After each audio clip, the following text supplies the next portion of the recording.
Om. Saudara, apa yang saudara dengar dari kesaksian ini sungguh mengingatkan kita semua. Tuhan Yesus sudah mati di atas kayu salib, menebus dosa-dosa kita, jiwa kita diselamatkan. Tetapi kita masih tinggal di dalam tubuh yang fana, tubuh yang sudah jatuh di dalam dosa ini. Sehingga tidak ada jaminan bahwa sekalipun kita memiliki Kristus yang sungguh berkuasa, berdaulat atas hidup kita, namun kadang-kala Tuhan izinkan sakit ataupun pergumulan-pergumulan yang berat untuk merubah hidup kita, untuk semakin menyadari hidup yang sementara ini tanpa kebergantungan dengan Tuhan menjadi hidup yang akan sia-sia. Sudah oleh karena apa? Oleh banyak orang yang sudah diselamatkan. Terima Tuhan Yesus. Dia menggunakan hidupnya semau-maunya sendiri. Sehingga kadang-kala seperti menodai salib, menodai darah Kristus itu sendiri. Tapi kesaksian ini sungguh menguatkan, Tuhan tidak pernah terlambat memanggil seseorang, amin. Tapi yang terlambat pekannya kita untuk mendengar suara Tuhan. Dan kita hari ini mendengar firman Tuhan sekali lagi, kiranya Tuhan yang menolong kita. Mari kita membaca satu bagian firman Tuhan sebelum kita berdoa. Kita akan membaca dari bagian firman Tuhan dua bagian, yaitu di dalam Injil Matius pasal 21. Saya akan bacakan ayat 8 sampai dengan yang 9, kemudian juga di dalam pasal 27, ayat 20 dan seterusnya. Saya akan bacakan bagian ini. Orang banyak yang sangat besar jumlahnya menghamparkan pakaiannya di jalan. Ada pula yang memotong ranting-ranting dari pohon-pohon dan menebarkannya di jalan. Orang banyak yang berjalan di depan Yesus dan yang mengikutinya dari belakang berseru, Hosana bagi anak Daud, diberkatilah dia yang datang dalam nama Tuhan. Hosana di tempat yang maha tinggi. Ketika ia masuk ke Yerusalem, gemparlah seluruh kota itu dan orang berkata, siapakah orang ini? Matius 27, saya akan bacakan mulai ayat 22 saja. Kata Pilatus kepada mereka, jika begitu, apakah yang harus kuperbuat dengan Yesus yang disebut Kristus? Mereka semua berseru, ia harus disalibkan. Katanya, namun kejahatan apakah yang telah dilakukannya? Mereka malahan semakin keras berteriak, ia harus disalibkan. Mari kita berdoa. Anugerahkan kepada kami hikmat-Mu, kekuatan dan Roh Kudus-Mu menuntun kami, bukan sekedar kami mengetahui isi firman Tuhan ini secara kognitif, tapi biarlah Tuhan sambil kami mendengar, sambil Roh Kudus bekerja. Jikalau firman ini menegur dan mengingatkan kami, berikan kepada kami kegelisahan yang dari Roh Kudus, untuk kami berani jujur dan deal dengan Tuhan dan dengan diri kami sendiri. Sehingga firman Tuhan ini hanya bukan berlaku menjadi pengetahuan kami, tapi lebih daripada itu menjadi rema yang merubah hidup kami. Bersabdalah, berfirmanlah di Minggu Palma ini Tuhan, ketika kami mempersiapkan setiap tahun memperingati Jumat Agung dan Paskah. Biar kiranya kami terus berani jujur dengan diri dan dengan Tuhan. Adakah setiap kami mengingat itu terjadi perubahan hidup yang nyata, semakin serupa dengan Kristus, atau justru sebaliknya, kami memiliki pengetahuan yang banyak tentang Kristus, tetapi pada waktu yang sama Tuhan, kami tidak hidup bagi Engkau. Kami berteriak haleluya, hosana, tetapi kami menyangkali kekuatan-Mu dalam realita hidup kami sehari-hari. Tolong dan pimpin hamba-Mu yang berbicara dengan urapan kuasa Tuhan yang menuntun dia. Bersabdalah dan berfirmanlah, karena kami berdoa di dalam nama Tuhan Yesus Kristus. Amin. Saudara, saya dikasih Tuhan, saya dilahirkan bukan dari keluarga Kristen. Saya memiliki seorang papa yang memiliki sahabat yang sangat banyak sekali. Saudara, papa saya dulu seorang yang aktif di politik, saudara-saudara. Nah, sehingga dia punya teman-teman orang-orang yang cukup loyal dengan dia. Nah, saudara, itu sebelum percaya kepada Tuhan, sampai suatu kali papa mengalami sebuah kebangkrutan yang luar biasa, habis semuanya. Dan papa tidak punya apa-apa lagi, sementara anak-anaknya masih kecil, termasuk saya masih umur belum masuk SD, saudara. Tetapi ingatan itu nyata sekali. Kemudian papa dengan sahabatnya itu mengatakan, kalau kamu mau tinggal, saya ada sebidang tanah tapi di pinggiran kampung. Saya berasal dari Semarang, saudara. di Ungaran tepatnya. Lalu papa diberikan tanah dengan cuma-cuma, mau dibayar tidak bisa, dan dibangunlah rumah itu di situ. Kami tinggal jauh dari tetangga dan sebagainya. Dan banyak sekali teman-teman papa yang mendukung papa saya dalam membangun rumah itu di tengah kemiskinan keluarga kami yang demikian luar biasa. Hingga suatu kali saudara, kemudian papa jatuh sakit dan kemudian didoakan oleh seorang hamba Tuhan. Lalu papa menerima Tuhan Yesus. Ketika papa menerima Tuhan Yesus, kemudian tentu mama dan kakak-kakak saya sendiri masih belum percaya kepada Tuhan.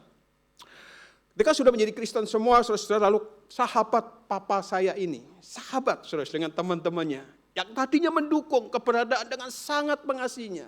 Dan dia menyerukan sebuah hal begini, karena jalanmu dan jalanku sudah berbeda, dan sekarang aku tidak lagi bisa mengharapkan apa-apa dengan kamu, maka kamu harus tinggalkan tempat ini.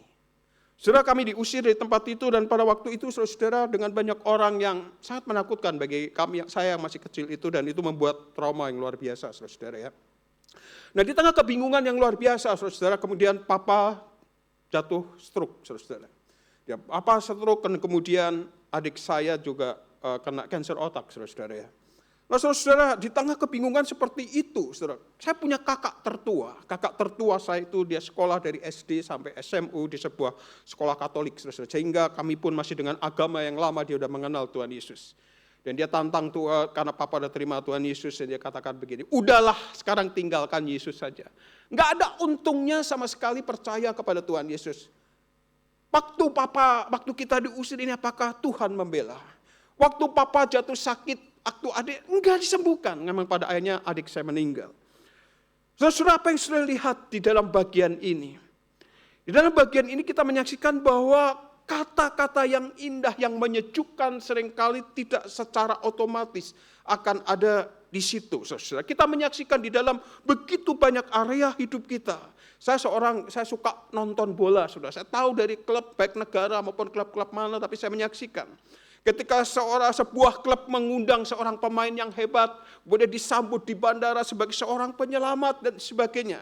Tapi hingga suatu kali bermain begitu jelek, apalagi membuat blunder, sampai mengalami sebuah kekalahan, hujatan, makian, bahkan di lapangan pun bisa dibuang dengan kepala babi, saudara ya. Karena apa? Karena tidak memuaskan. Saudara, apa yang kita bisa katakan di dalam Minggu Palma ini mengingatkan kita sebuah ironi hati manusia. Saudara, ironi kita sangat cepat terkagum-kagum, tapi kita jauh lebih cepat menyingkirkannya. Kita sangat mudah memuja, tetapi sangat ringan untuk menghujat, saudara ya. Cinta kita seringkali transaksional. Cinta kita kepada seseorang, kepada istri, kepada suami, kepada anak kita transaksional. Artinya, selama itu menguntungkan saya, aku akan tetap hidup bersama kamu. Tetapi kita ketika engkau sudah di luar ekspektasi saya, ya udah kita pisah aja. Sudah tidak ada keluarga yang tidak dibangun berdasarkan cinta meskipun dijodohkan. Tetapi banyak sekali keluarga kemudian bercerai atas nama sudah tidak ada cinta. Itu sebuah ironi. Banyak jemaat ketika mungkin dibaptiskan atas nama cinta Tuhan. Tetapi pada waktu yang sama ketika mengharapkan dari gembalanya, majelisnya, gerejanya tidak sesuai dengan ekspektasinya, maka dengan mudahnya dia akan meninggalkan gereja. Pada waktu dia kemudian dibaptis untuk menikah dan sebagainya, dia dengan enak mengatakan aku cinta gereja ini. Tapi berapa banyak sekarang orang bisa meninggalkan gerejanya, bahkan jelek-jelekin gerejanya waktu pindah, bukan? Lo kenapa pindah? Iya, gerejaku. Gembalaku udah gak perhatiin aku lagi. Khotbahnya bosenin. Apalagi majelisnya. Struktur terus yang diurusin. Dan sebagainya, dan sebagainya. Saudara, kenapa saya bisa berbicara seperti itu? Saya sudah melayani hampir 30 tahun, saudara. Usia saya sekarang 56 ke 57, saudara. Suatu usia yang ntar lagi emeritus saya ya. Tetapi saya menyaksikan tiap minggu, setiap bulan sekali saya khotbah di gereja-gereja lain. Selalu sama. Memiliki mulut yang terus mengatakan puji Tuhan. Gerejaku itu adalah gereja tempat aku bertumbuh. Firman-Mu itu pelita bagi kakiku. Adalah sebuah ironi yang kadangkala kita mulai banding-bandingkan, saudara. Tetapi yang saya mau katakan bahwa betapa di Minggu Palma ini kita disuguhkan sebuah cinta manusia yang seringkali bersifat transaksional. Kita bersorak saat harapan kita terpenuhi. Dan kita mengamuk, memaki saat ekspektasi kita tidak terpenuhi. Kita disuguhkan dengan dunia politik para pemimpin yang kita dulu puja-puja. Sekarang media sosial semua menghujat dia. Dulu dianggap sebagai orang rakyat kecil. Sekarang orang rakyat kecil yang menghujat dia. Dan itu tanpa kita berpikir, kita membentuk pola pikir kita. Dan kita bawa masuk di dalam gereja, saudara-saudara. Inilah potret Yerusalem 2000 tahun yang lalu. Dan juga harus jujur, saudara-saudara. Inilah potret hati hari ini banyak orang percaya. Dan saya berharap bahwa itu bukan hati kita. Saudara, sikap terhadap Tuhan Yesus yang jujur. Sikap terhadap Tuhan Yesus yang benar-benar deal dengan Tuhan dan dengan dirinya. Dua bagian yang kita baca menyuguhkan sebuah realita. Di tengah-tengah saya mempersiapkan bagian ini, saya berdoa, bergumul dengan Tuhan. Tuhan, gelisahkan hati saya. Bukan hanya saya tahu cerita ini. Tapi di tengah saya menjelang sudah hampir emeritus ini, apakah cinta saya yang awal ketika menyerahkan diri menjadi hamba Tuhan adalah cinta yang sama ketika sekarang berkobar-kobar untuk melayani Engkau. So, mari kita lihat dua realita dua kutub peristiwa ini. Apa yang kita saksikan tidak lain dan tidak bukan. Yang pertama dari bacaan kita adalah ada sebuah harapan, tetapi juga ada sebuah kebencian. Dari Matius pasal 21 ayat 8 sampai 10. Sudah di dalam teks kita, Matius mencatat sebuah parade besar. Yesus masuk ke Yerusalem menunggangi keledai. Yang disebut dengan disambut dengan sangat antusias sekali. Sudah ini bukan sebuah sambutan biasa. Ini sambutan seorang raja baru yang baru pulang dari perang mengalami kemenangan. Atau sebuah raja baru yang akan membuat sebuah transformasi bagi rakyat yang diharapkan. Nah, saudara, peristiwa ini sebenarnya adalah sebuah peristiwa nubuatan yang pernah dinubuatkan oleh Nabi Zekaria. Yang berkata di dalam Zekaria 9 ayat 9, bersorak-soraklah dengan nyaring, hai putri Sion, bersorak-soraklah hai putri Yerusalem, lihat rajamu datang kepadamu, ia adil dan jaya, ia lemah lembut dan mengendarai seekor keledai beban yang mudah. Saudara, apa yang mau dikatakan oleh bagian ini? Yang mau dikatakan baik di dalam Matius maupun Zekaria ini, dikatakan bahwa dengan menggunakan keledai beban yang muda, saudara-saudara, keledai beban yang masih muda, Tuhan Yesus menyatakan dirinya di depan khayalak ramai, bahwa kedatangannya semata-mata untuk menciptakan sebuah shalom, sebuah damai sejahtera yang dinanti-nantikan bertahun-tahun oleh bangsa Israel. Saudara, dia adalah raja damai. Raja yang bukan datang dengan kendaraan perang yang siap bertempur, tetapi datang dengan damai sejahtera. Makanya dia mengendarai keledai masih muda, dan keledai itu bukan keledai tunggangan manusia. Dikatakan keledai beban, artinya untuk mengangkat barang-barang. Saudara, ayat 8 dan 9 yang kita baca tadi menceritakan bagaimana orang banyak itu memberi penghormatan kepada Yesus melalui perbuatan dan perkataan. Mari kita lihat di dalam bagian ini. Saudara, melalui perbuatan, saudara bisa lihat melalui gambar ilustrasi itu. Di ayat 8, saudara, sebuah sambutan yang begitu luar biasa. Ya, dikatakan baik mereka itu menyambut sambil melepas jubahnya. Yang tidak punya jubah, dia mengambil ranting-ranting palem sebagai satu bentuk penghormatan. Saudara, ini adalah cara mereka yang sederhana dan spontan untuk menyambut Yesus. Tidak ada yang menggerakkan massa seperti sekarang. Ketika mungkin seorang siapa tokoh yang akan mencalonkan diri, maka sudah disiapkan nanti nyambut di lapangan. Enggak, Yesus tidak mempersiapkan semua. Ini terjadi secara natural, spontan menyambut Yesus. Dan ketika mereka melepas jubahnya, mengambil palem itu, saudara, itu sebuah simbol penyerahan diri dan mengorbankan. Seolah mau berkata, aku siap dukung kamu jadi raja, aku memberikan diriku, aku rela berkorban. Apa yang aku punya yang paling berharga, aku akan serahkan kepadamu. Asal engkau menjadi raja seperti ekspektasiku, kemauanku. Saudara, kenapa saya katakan begitu? Jubah seseorang adalah harta yang paling berharga pada zaman itu. Mereka yang tidak memiliki jubah pun sebagai satu simbol bahwa mereka berkomitmen memetik ranting-ranting. Dan di dalam Yohanes pasal 12 ayat 13 dijelaskan bahwa itu adalah ranting palem. Nah, ranting palem di dalam Imamat 23 ayat 40, ranting pohon palem itu melambangkan sukacita. Enggak ada keterpaksaan. Aku nyambut ini bukan karena dapat sembako, bukan karena dapat ini, dapat itu seperti sekarang. Tapi aku punya pengharapan besar pada Yesus. Saudara-saudara, melalui tindakan mereka orang banyak mengakui Yesus sebagai Raja. Dan melalui kata-kata mereka di ayat 9 mengatakan, dan orang banyak yang berjalan di depan Yesus, dan yang mengikutinya dari belakang berseru, Hosana bagi anak Daud. Diberkatilah dia yang datang dalam nama Tuhan, Hosana di tempat yang maha tinggi. Saudara bisa bayangkan suara itu kayak apa? Kata Hosana ini mengutip dari Mazmur 118 ayat 25 yang berbunyi, ya Tuhan berilah kiranya keselamatan, Tuhan berilah kiranya kesejahteraan. Seorang penafsir mengatakan ini sebuah doa orang-orang yang hadir pada waktu itu. Berteriak kepada Yesus, selamatkanlah kami yang sudah terlalu lama menderita dijajah oleh Romawi. Saudara, mereka mengarahkannya kepada siapa? Kepada anak Daud, sebuah gelar mesianik yang mengakui Yesus sebagai Raja yang dijanjikan. Nah, saudara, mereka berseru, Hosana di tempat yang maha tinggi. Berarti, saudara, mereka mau mengatakan Allah layak menerima segala pujian, syukur, hormat, karena telah mengutus Yesus Kristus hadir tengah-tengah kami untuk menyelamatkan kami. Saudara, sambutan itu seperti apa? Yesus mendapatkan sambutan luar biasa dari seluruh kota. Perhatikan ayat 10 sepertinya biasa. Di sana dikatakan begini.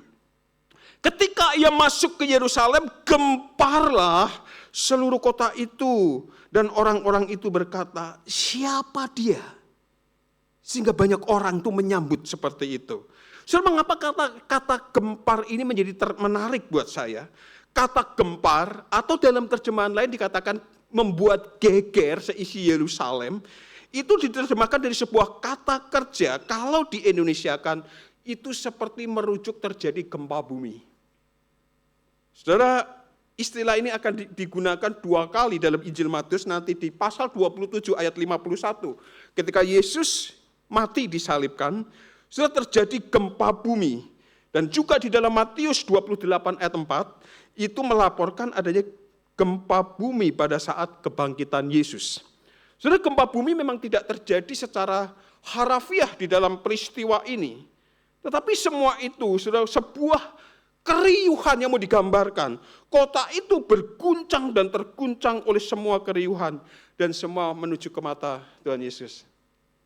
Dari kalangan kita, gereja Injili, gereja Reform, kalau memuji Tuhan kan teduh ya saudara ya. Teduh sampai ada yang kemudian tertidur kan gitu ya saudara. Tapi saya bertobat itu dari gereja yang lama. Sebuah gereja yang sampai kalau di lantai 2 tuh goncang saudara. Sampai memuji Tuhan, sampai kursi itu berantakan. Bahkan pemain drumnya sampai roboh. Kalau di sini kan tadi halus gitu saudara. Saudara yang mengatakan haleluya, puji Tuhan, benar-benar teriak-teriak. Tapi saudara tahu apa yang terjadi? Mereka mengatakan penuh Roh Kudus. Lalu keluar ada kafe-kafe gitu. Kemudian mereka penuh dengan rokok kudus, saudara-saudara. Candaan dia juga mulai candaan dari ucapan haleluya, udah haleluya, jorok-jorok omongannya. Tapi yang saya mau gambarkan bukan itu. Sebuah keriuhan, saudara-saudara. Tetapi perhatikan, sudah hanya berserang kira-kira 5 hari, suasana berubah drastis kalau sudah perhatikan. Mereka masih membawa ranting-ranting tadi masih ranting yang sama, belum dibuang, belum terlalu kering. Seorang mengatakan demikian, saya menemukan gambar ini adalah gambar yang dilukis orang India, saudara ya. Begitu menggambarkannya ini, hanya berselang 5 hari terjadi hal yang drastis. Dari ranting palem menjadi cambuk duri, dari puji-pujian menjadi caci maki. Ranting yang tadi mulai buat memukul Yesus. Di dalam Matius pasal 27 ayat 20, ini memberitahu kepada kita, mengapa sampai terjadi dalam waktu singkat seperti itu. Sudah dikatakan di dalam ayat 20, imam-imam kepala dan tua-tua menghasut orang banyak. Saudara perhatikan kekuatan sebuah penghasutan. Kata menghasut di sini berarti memanipulasi emosi. Para pemimpin agama menggunakan kekecewaan rakyat. Sudah banyak gereja hancur, banyak gereja nggak bertumbuh. Karena ada kekuatan yang membangun narasi-narasi mencuci emosi kita. Gereja kita udah gini-gini aja, pindah sana yuk. Lo lihatlah gembalamu lah, lo disapa aja kagak. Ya. Iya ya, padahal baru nggak disapa satu kali. Karena mungkin Pak Adri kelewatan misalnya di sini gitu. Wah itu menjadi sebuah isu yang luar biasa akhirnya. Sudah pernah dengar bahwa hamba Tuhan itu diturunkan oleh jemaat, saya berkali-kali dengar saudara. 2 minggu yang lalu saya baru mengalami sebuah hamba Tuhan emeritus masih memelayani di daerah. Ada sebuah peristiwa yang kita nggak pernah bisa sempurna. Tapi dia melakukan sebuah kesalahan yang belum terbukti kesalahannya. Lalu seorang mengatakan hamba Tuhan ini, hamba Tuhan ini. Terjadi sebuah isu yang mengatakan hamba Tuhan ini harus dicopot. Padahal mereka sendiri yang minta hamba Tuhan itu datang ke daerah itu. So, ketika saya merenungkan ini betapa mirisnya saudara. Kenapa orang-orang itu menjadi kecewa? Para pemimpin agama menggunakan kekecewaan rakyat ini. Karena mereka memiliki sebuah kepentingan diri. Tetapi mereka melawan sebuah kebenaran untuk apa Yesus datang. Sudah mengapa mereka kecewa dan berubah? Karena Yesus tidak memenuhi profil pahlawan militer untuk mereka. Yesus membiarkan dirinya ditangkap. Di depan Pilatus Yesus tampak lemah, terbelenggu dan diam tidak berkata apa-apa. Sewaktu dikata, bukankah kamu mengatakan gini? Apakah kamu mengatakan gini? Yesus tidak menjawab. Dan bagi massa yang baru saja mengeluh-elukan dengan suara nyaring Hosana. Itu saudara menjadi sebuah apa saudara? Yang haus kekuasaan tadi karena mengharapkan Yesus membebaskan akan kesusahan mereka. Yang terbelenggu dengan keinginan-keinginan pribadi. Mereka melihat Yesus yang tidak berdaya itu sebagai seorang pecundang. Pecundang. Dan itu yang menjadikan mereka kecewa besar. Mereka tidak mengenal Yesus secara otentik. Yesus memang Mesias tetapi dia bukan raja politis. Sedangkan orang-orang Yahudi termasuk murid-muridnya sendiri berharap Yesus akan melakukan mujizat kuasa yang heboh dan mengusir penindasan Romawi secara politis. Saudara, coba pikirkan pasal-pasal sebelum pasal 21 atau pasal 20. Saudara, kayalah ramai telah mengenal Yesus dan menyaksikan dengan mata kepala sendiri siapa Yesus. Yesus yang memberikan makan 5.000 orang, belum termasuk perempuan dan anak-anak, hanya dengan 5 roti dan 2 ikan. Yesus yang membuat mata buta tercelik, yang membuat kaki timpang berjalan, bahkan Yesus yang meneduhkan gelora laut. Bahkan mereka juga menyaksikan bagaimana Yesus membangkitkan orang mati. Sehingga mereka punya sebuah harapan. Yesus memenuhi harapan-harapan yang sudah mereka tunggu ribuan tahun. Dialah yang tepat datang sang pembebas dan sang pembuat mukjizat. Saudara, Yesus Kristus punya nama besar, punya massa, dan punya pengagum. Orang-orang yang mengenalnya mengakui karismanya, menghormatinya.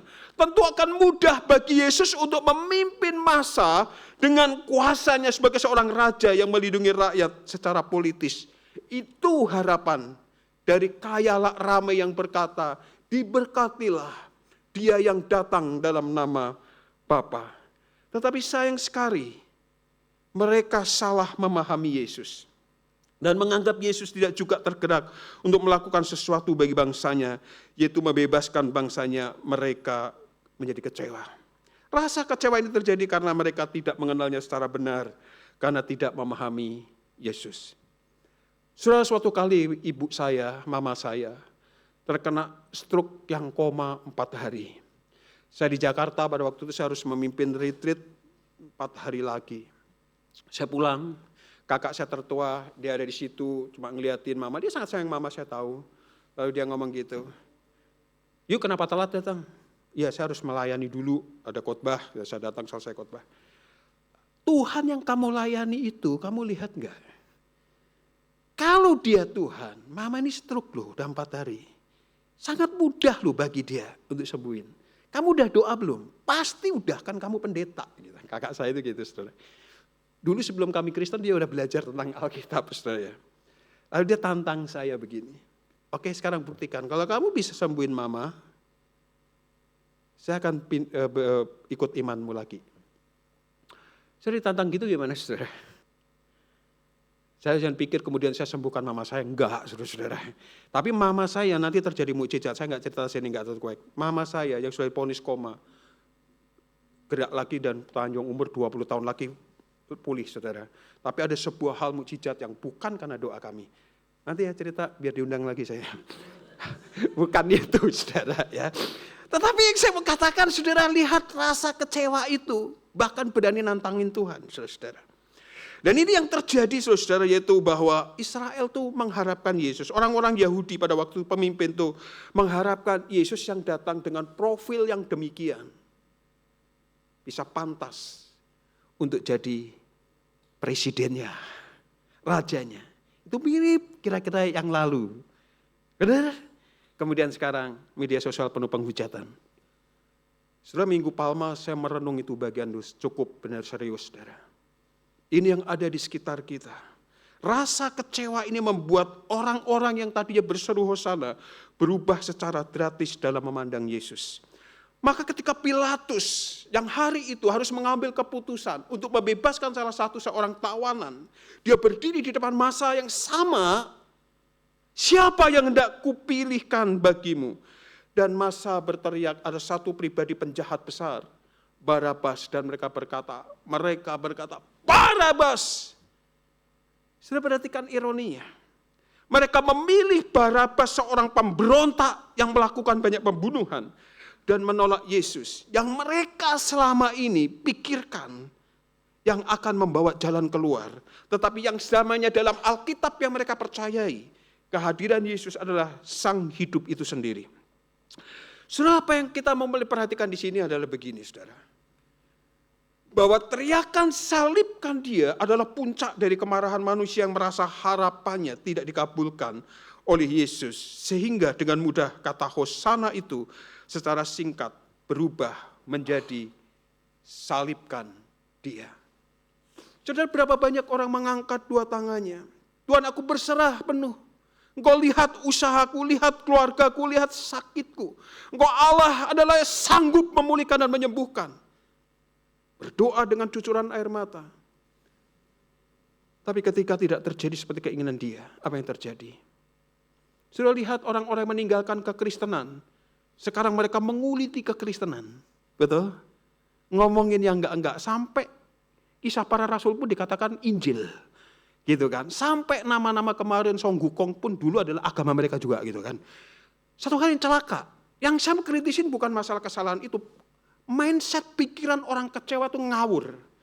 Tetapi bagi saya yang sudah lama meninggalkan agama lama dan menjadi Kristen, nggak ada waktu untuk melihat kelemahan-kelemahan itu.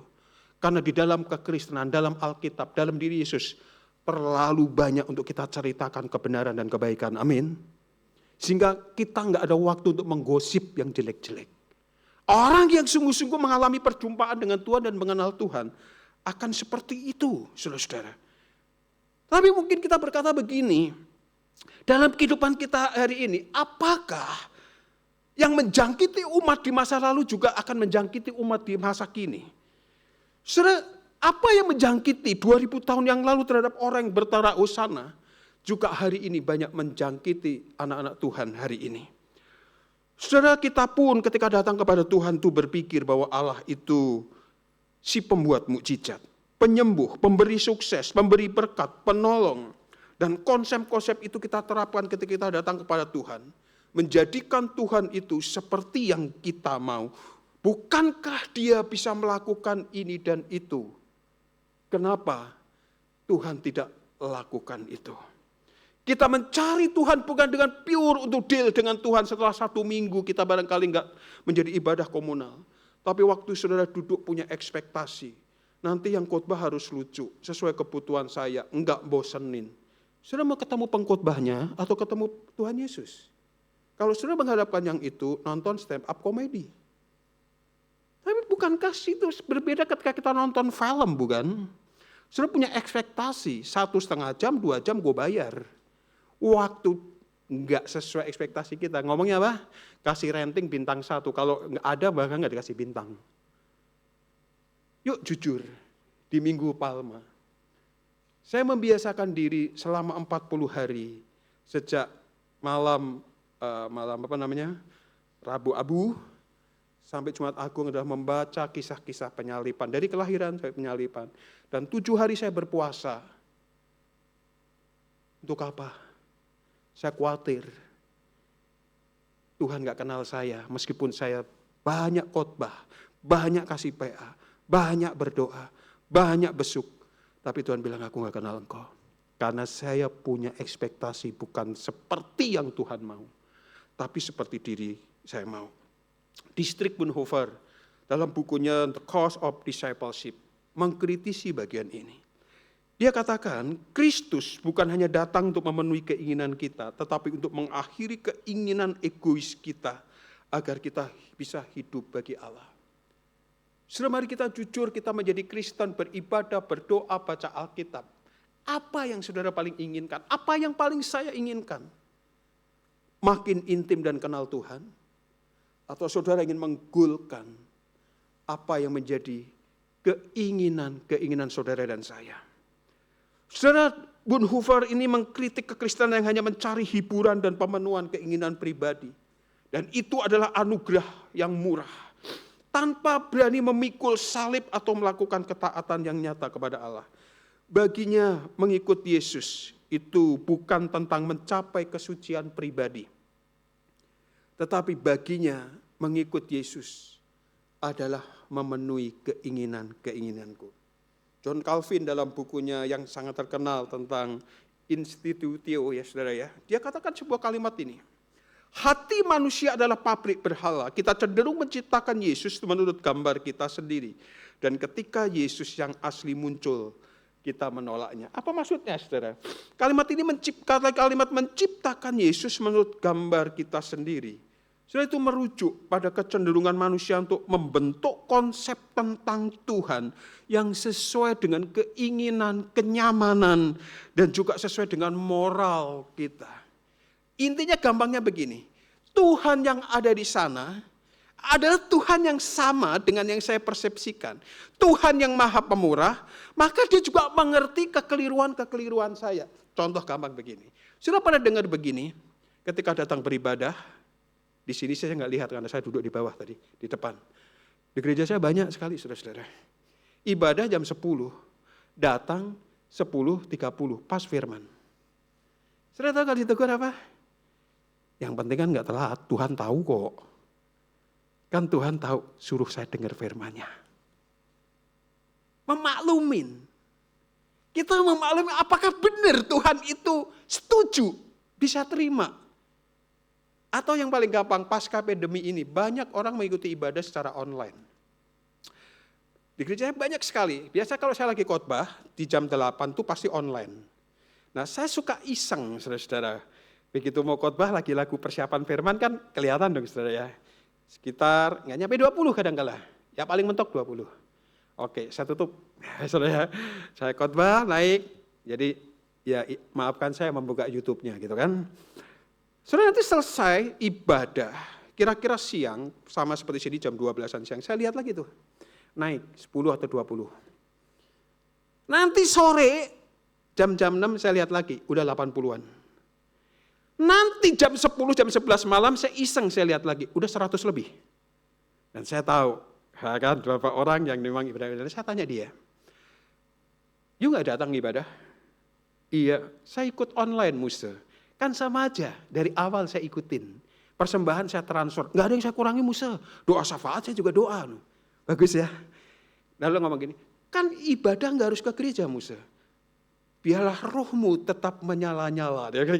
Dan pujilah Tuhan. Lihat ayatnya aja udah salah saudara ya. Nah, sudah tahu dia ibadah jam berapa? Jadi pagi dia bangun, kuliner, main padel, jam 9 pulang mandi. Lalu dia baru ikut ibadah. Nanti langsung tidur. Harus tanya, jadi yuk ibadah jam 9 malam? Iya. Kenapa? Kan merenungkan firman Tuhan siang dan malam. Jadi habis dengar saya renungkan sampai pagi, sampai siang. Cilaka nggak saudara? Lalu saya tanya dia, you merasa guilty nggak sama Tuhan? Enggak, Tuhan tahu kok. Yang penting kan saya ibadah. Di sini nggak ada ya Pak Tri. Pak Tri mesti KKR di gereja saya. Banyak gereja saya. Saudara, yang saya mau katakan, Calvin menyoroti bagian itu, saudara.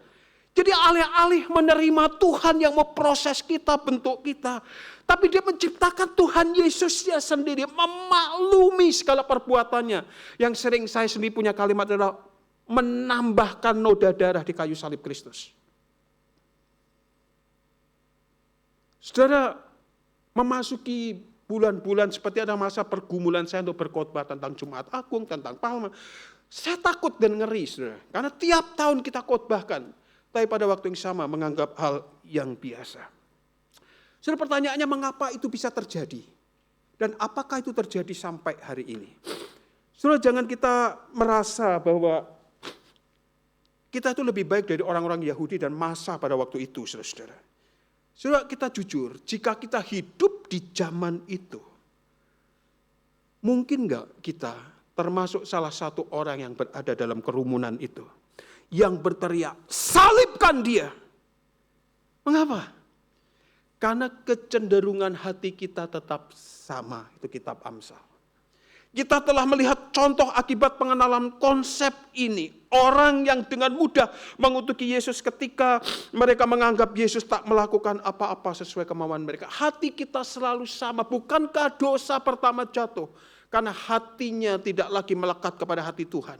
Hatinya ingin dipuaskan, hatinya ingin mendapatkan apa yang dia inginkan. Maka betapa pentingnya ketika kita datang menyembah Tuhan, datang beribadah, kita kenal betul kepada Tuhan. Sudah pengenalan akan Tuhan sebatas dia sebagai penyedia berkat dan pemaklum, pemberi keselamatan, itu sangat berbahaya. Pengenalan kepada Tuhan semacam itu menyebabkan kita salah dalam memahami Tuhan. Seringkali hosana kita hari ini adalah hosana yang transaksional. Puji Tuhan kita, rasa syukur kita transaksional. Aku bersyukur karena aku mendapatkan apa yang aku inginkan. Puji Tuhan, proyek Google. Puji Tuhan, anakku lahir. Tapi bagaimana kalau ekspektasi harapan kita tidak seperti yang kita harapkan? Masihkah kita berkata, Hosana, diberkatilah engkau Tuhan Yesus yang diutus untuk menyelamatkanku. Saudara Tuhan, saya memuji engkau karena engkau tahu kebutuhanku. Semuanya lancar, puji Tuhan. Namun saat badai datang, saat doa tidak dijawab sesuai keinginan kita saat ini, apakah Yesus tetap kita sembah, kita muliakan? Porsi kita, kekuatan kita, intensitas kita dalam melayani, dalam menyembah, dalam baca Alkitab, itu tetap sama. Mari cek imanmu, apakah iman yang transaksional atau iman pemberian dari Allah yang membawa keselamatan. Saudara, jika tidak, saudara, kita bisa menjadi kecewa. Dan saudara perhatikan bahwa kecewa adalah langkah awal menuju penolakan. Rasa kecewa ini terjadi karena kita tidak mengenalnya secara benar. Karena kita tidak memahami Yesus. Tentu 30 tahun saya menjadi full time sudah dengar ratusan jemaat yang ngomong, yuk kenapa enggak ke gereja, yuk kenapa tinggalkan pelayanan, yuk kenapa pindah gereja. Alasannya sama. Gue gak dapat apa-apa di gereja itu. Gue gak dapat apa-apa kenal Tuhan. Lalu kenapa kamu sekali? Gue gak dihargain. Gak diterima. Bahkan kalau datang, yuk doa hari Rabu. Kalau gue datang hari Rabu dapat apa? Di sini mah gue yakin setia-setia, saudara. Selalu pertanyaannya kalau gue datang dapat apa? Betul? Ya, saudara jujur dengan diri kita. Seandainya datang, semua tiap pulang dapat $500 gitu ya. Lalu didoakan karirnya naik, ya. Semua jalan. Ini gereja nggak muat 10 kali ibadah.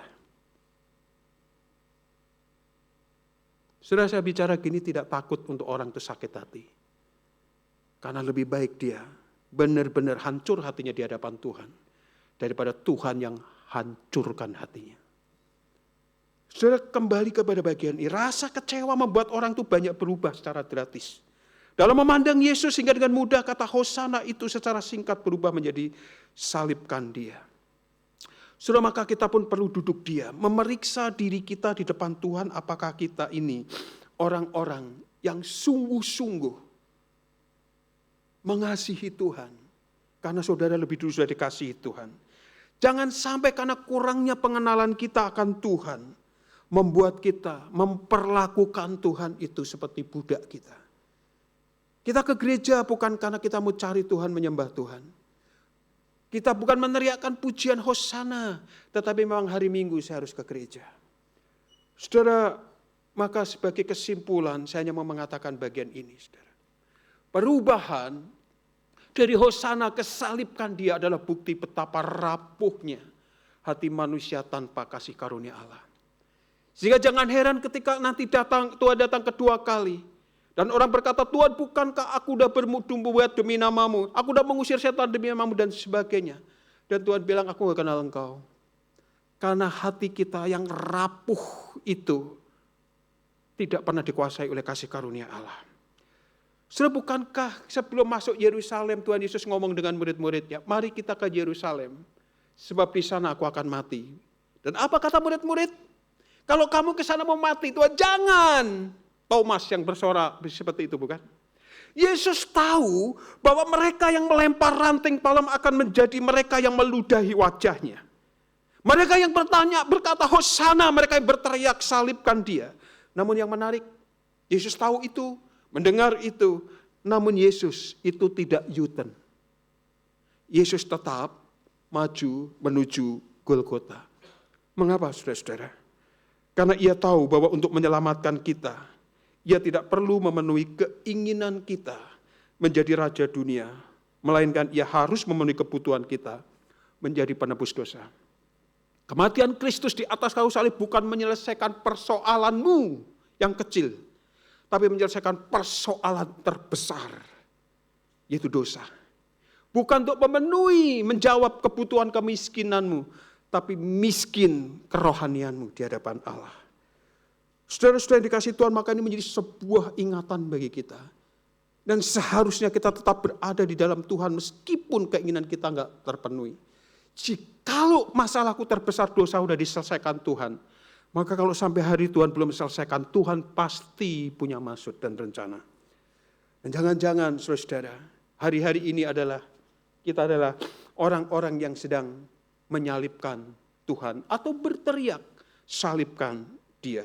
Saudara, dalam persiapan khotbah ini saya pernah ada di luar kota dan saya membaca-baca, saya menemukan sebuah ilustrasi yang bagus sekali, yaitu tentang ada lukisan klasik yang menggambarkan tentang Yesus di depan Pilatus, yang dilukis oleh seorang pelukis hebat dari Belanda, yaitu Rembrandt. Saudara, Rembrandt itu melukis di situ, kalau sudah perhatikan, lukisan itu wajah orang banyak digambarkan dengan ekspresi yang sangat marah dan benci. Namun jika dilihat lebih dekat, ada satu sosok di pojok lukisan yang wajahnya mirip dengan si pelukis itu sendiri. Kalau sudah nanti foto lihat di Google, di Zoom, ada sebuah kepala agak di ujung itu, dia pakai topi yang seperti ada bulu angsa atau bulu apalah, saudara ya. Nah di situ, itulah Rembrandt. Tetapi kenapa Rembrandt menulis bagian ini? Karena dia ingin berkata begini, aku juga ada di sana ketika Kristus itu mau disalibkan. Dosaku yang membuat dia disalibkan. Saudara, hal ini dilakukan sebagai bentuk pengakuan iman dan refleksi pribadi bahwa dosa-dosanya lah yang menyebabkan Yesus Kristus menderita dan disalibkan. Tahun 2010 saya memutuskan, saya lama melayani di gereja Ling Liang Tang, Santapa Rohani. Dan hari itu ketika saya sudah menikah 6 tahun, tidak punya anak, saya dengan istri ngomong, yuk kita ke daerah. Lalu saya pergi meninggalkan gereja itu dan saya pergi ke Gemim Kristus Manado, kalau ada yang di sini sudah tahu ya. Nah, sebelum saya pergi itu saya pamit ngomong dengan keluarga besar. Dan kakak saya tertua itu pelukis, juga pemusik. Jadi dia dakwah lewat musik dan lewat lukisan. Saudara, waktu itu dia melarang saya, tapi saya tetap pergi. Oke, kalau kamu tetap pergi, dia kemudian membuatkan sebuah lukisan buat saya. Ketika lihat membrani, saya ingat. Dia membuatkan lukisan, yaitu lukisan tentang perjamuan terakhir. Nah, karena itu perjamuan terakhir, saya iseng. Itu ada 12 murid, lalu saya bilang ke kakak saya, boleh enggak salah satu wajah saya? Boleh enggak, di situ ada 13, kan 13 katanya angka sial. Saya pembawa sial, sehingga Yesus disalibkan. Dia pertama belum menolak, cuma tanya begini, kenapa kamu bisa seperti itu? Ya, karena dosa saya, kalau dunia ini yang jatuh dosa cuma saya, Yesus pasti mati buat saya. Nah, kakak saya mengatakan begini, you jangan macam-macam. Nah, saudara, rupanya untuk melukis bagian itu, kakak saya itu mesti berpuasa dulu 7 hari. 7 hari, 7 malam dia berpuasa, dan setiap emosinya terganggu dia berhenti. Jadi dia melukis itu 3 bulan. Nah, saudara, nanti ke rumah saya pajang di ruang tamu, lukisannya nuansanya hijau semua. Lalu roti itu diganti dengan kepala domba. Lalu waktu dia tanya pada saya, kamu ingin ada di posisi mana? Saya yang menggantikan Yohanes yang bersender, so alim tapi yang nyalipin Yesus juga. Saya nggak mau jadi Yudas karena nggak pernah mencuri uang kolektor, saya bilang. Lalu kakak saya marah besar, saudara-saudara. Kamu jangan macam-macam, lu pikir bisa semeja dengan Kristus. Sampai hari ini kakak saya nggak mau terima Kristus, heran juga. Kristus itu hebat, lu siapa? Gitu, saudara. Saya melukiskan ini hanya mau mengingatkan kamu. Layani Tuhan, beritakan firman yang kamu imani, jangan kurangi, jangan lebihi. Motivasimu jangan hanya materi. Ingat kepala ini, kalau Yesus tidak mati buat kamu, itu kepalamu yang ada di situ. Hancur hati saya, saudara-saudara. Ketika Membran menulis bagian ini, betul. Saudara, kalau kita ada di sana, barangkali sama. Pertanyaan saya terakhir, berapa kali kita berteriak hosana di dalam gereja, puji Tuhan, shalom, namun di tempat kehidupan kita sehari-hari, di keluarga, di gereja, di lingkungan, kita menyalibkan nama Tuhan dengan cara hidup kita yang tidak jujur. Cara hidup kita yang menjadi batu sandungan. Cara hidup kita yang tidak berani bersaksi tentang kebenaran. Berapa kali kita memuji Tuhan di hari Minggu, namun di hari Senin, Selasa, Rabu, Kamis, Jumat, itu menolak kehendaknya karena kita lebih memilih Barabas, yaitu kepentingan diri kita, daripada kita berani memilih Tuhan sehingga ada resiko yang kita terima. Bukankah jikalau kita mengalami penderitaan karena nama Kristus, kita bersyukur, itu yang dikatakan oleh Paulus. Yang kukehendaki ialah mengenal kuasa kebangkitan dan penderitaannya. Paulus ingin berkata, aku boleh sedikit mencicipi penderitaan Kristus yang sudah menyelamatkanku. Maukah saudara hari ini berani berkomitmen di hadapan Tuhan? Tuhan, mungkin aku tidak harus dirajam, tidak harus ditolak, tapi dalam kesetiaan aku beribadah, kesetiaan aku melayani Engkau. Tuhan, aku mau belajar bayar harga. Karena barangkali aku mulut berkata puji Tuhan karena sudah menerima keselamatan. Tapi ketika kita menolak panggilan pelayanan dan ibadah, bukankah itu melukai hati Tuhan yang sudah menolong kita? Kalau kita menolong orang lain yang sudah mau mati, kita bayarin rumah sakitnya dan sebagainya. Lalu suatu kali, saudara mau ngangkat barang, udah nggak kuat, minta tolong orang itu. Boleh nggak bantu angkat saya? Lalu orang itu mengatakan, angkat sendiri kan masih punya badan. Terluka nggak? Mari kita renungkan, kita tundukkan kepala.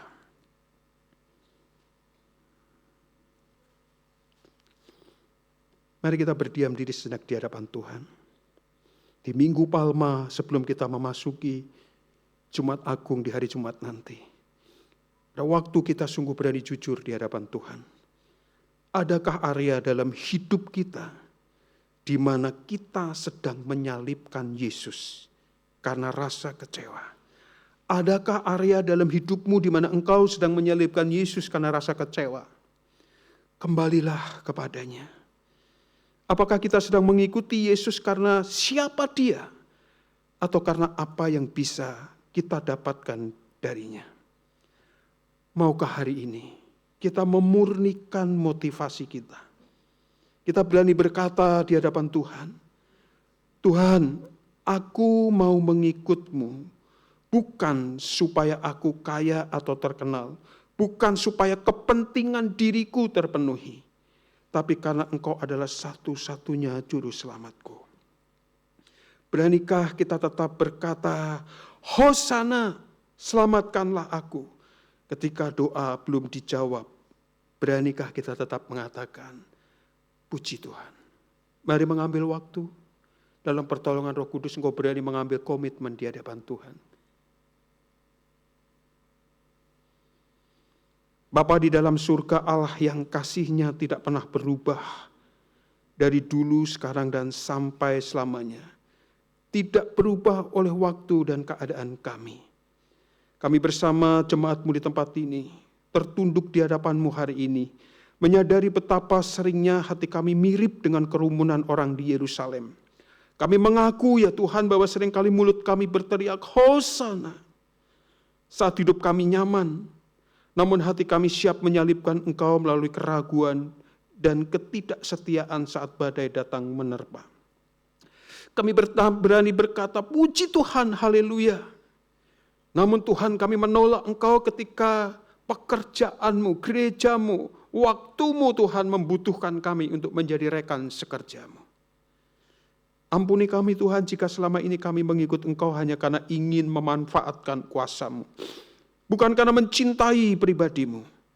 Ampuni kami jika kami telah memilih Barabas, kesenangan dunia yang instan, daripada kami berani memikul salib dan mengikut Engkau. Biarlah hari ini melalui kebenaran firman-Mu, Tuhan memurnikan iman kami. Jikalau selama ini iman kami adalah iman yang transaksional, biarlah iman kami adalah iman yang sungguh-sungguh Tuhan murni dari pemberian-Mu. Biarlah hosana yang kami naikkan hari ini bukan sekedar nyanyian bibir, melainkan komitmen seumur hidup kami. Tanamkanlah komitmen dalam hati setiap jemaat yang hadir. Biarlah mulai besok saat kami kembali ke pekerjaan, keluarga, dan pergumulan kami tidak menjadi Kristen kerumunan yang mudah goyah, melainkan menjadi murid sejati yang setia sampai akhir. Kami bersyukur, berterima kasih karena Engkau tetap berjalan ke salib bagi kami, bahkan ketika Engkau tahu kami sering mengkhianati-Mu. Biarlah kasih-Mu yang luar biasa itu memulihkan dan menguatkan setiap kami yang hadir pada pagi hari ini. Terpujilah nama-Mu, dalam nama Yesus, Tuhan dan Juru Selamat kami yang hidup, Sang Raja yang menang. Kami berdoa dan mengucap syukur. Amin. Tuhan memberkati.